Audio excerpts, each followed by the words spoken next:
Hae ho'upama hembi'u.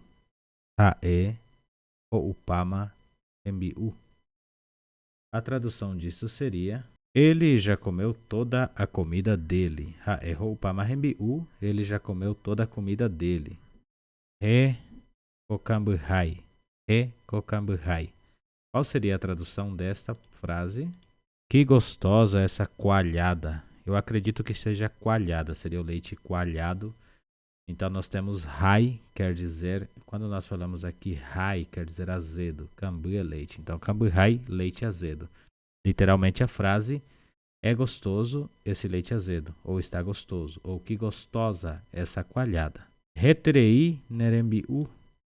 Reterei nerembiu.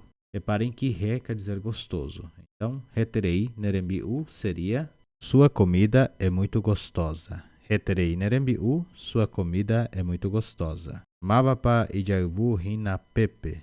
Mavapa ijavu hina pepe. Mavapa ijavu hina pepe.